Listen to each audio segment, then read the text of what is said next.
करवाढीच्या विरोधात हॉटेल आणि रेस्टॉरंट संघटनेचा बंद. जिल्हा परमिट रूम बार असोसिएशन आक्रमक.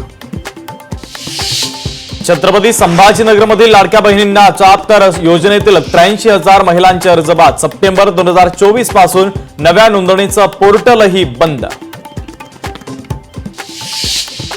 शक्तीपीठ महामार्गाच्या समर्थनार्थ कोल्हापूरमध्ये आंदोलन. शक्तीपीठ महामार्ग समर्थनार्थ गडहिंग्लजमध्ये मोर्चात आमदार शिवाजी पाटील यांच्या नेतृत्वात मोर्चा. छत्रपती संभाजीनगर पालिका ऍक्शन मोडमध्ये. दुकानांसमोर डस्टबिन नसेल तर बसणार दंड. छत्रपती संभाजीनगर महापालिका ठोठावणार 5,000 रुपयांचा दंड. बीडच्या अंबाजोगाईमध्ये गायकवाडांच्या फोटोला दुग्धाभिषेक. छत्रपती शिवाजी महाराज चौकामध्ये निषेधार्थ घोषणाबाजी. मुंबई पालिकेच्या शेकडो कंत्राटी कर्मचाऱ्यांना पगारच नाही. 3 महिन्यांपासून कंत्राटी सुरक्षा रक्षकांना पगार नाही. कंत्राटी कामगारांवर उपासमारीची वेळ. नांदेडचे भाजप आमदार राजेश पवारांची audio clip viral. DDR Ashok भिलारेंनी केली शिवीगाळ. नरसी सेवा सोसायटीमध्ये प्रशासक नेमण्यावरून झालाय वाद.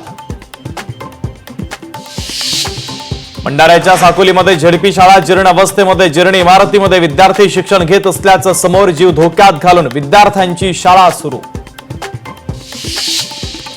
सिगारेट दिली नाही म्हणून टोळक्यानं चक्क दुकान फोडलं. पुण्याच्या उत्तमनगरमधील धक्कादायक घटना. अल्पवयीन तरुणांकडून कोयत्यानं दुकानाची तोडफोड. धाराशिव शहरामध्ये धक्कादायक प्रकार. सराफा व्यापाऱ्याकडून 2 ग्राहकांची 17,90,000 रुपयांची फसवणूक. सराफा व्यापारी सोन्याचे दागिने न देता दुकान बंद करून फरार.